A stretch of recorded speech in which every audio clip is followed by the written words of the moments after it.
Leo ndio leo Juma Lokole kama alivyoahidi wadau wote, watu wa umbea na udaku, kwamba atakuja na meseji zote za wiki hii za WhatsApp ambazo Zuchu amekuwa akichati na mume wake, si mwingine bali ni bwana Nasibu na Simba la Masimba Dangote. Sasa Lokole bwana ameweza kuibua mijadala pamoja na gumzo kubwa mitandaoni kwa kuweza kuonyesha chatting hizi.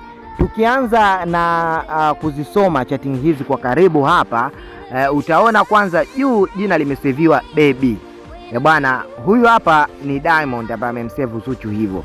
Akaanza kusema hapa, kuandika message I miss you so much baby. Akaweka emojis kama kawaida yake Simba, na hii ni kwa wapenda nao, ni kitu cha kawaida. Unapochati na mchumba wako, mpenzi ama mkeo, ni lazima mtaweka ishara fulani za kimahaba mazito mazito. Hapa ndivyo ambavyo Diamond Platnumz ameweza kufanya.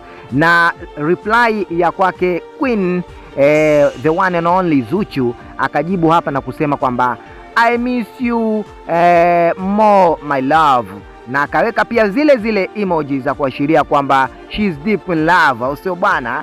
Akaonyesha kwamba na yeye pia yuko katika in touch ya feelings kama ambazo Diamond anazo. Na tukafuata tena reply nyingine, message nyingine ama ile text kutoka kwake Dangote Simba. Akasema what are you doing, akimaanisha kwamba unafanya nini wewe hapa saizi mpenzi wangu, au sio bana? Na bila kuchelewesha bibie Zuchu aka reply naye pia kutoa jibu lifuatalo, just thinking about you.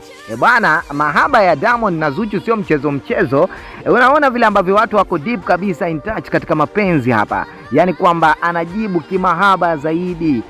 Zuchu ameulizwa bwana, unafanya nini mpenzi wangu? Imagine wewe mpenzi wako akwambia unafanya nini hapo, alafu mwambie thinking about you baby wangu, yani nakuwaza ama kukufikiria wewe tu hapa. Hii hapa itakuchukua vipi ama itakuweka katika feelings zipi? Utajisikia aje? Hivi ni ambavyo Zuchu ameweza kusema na kujibu awe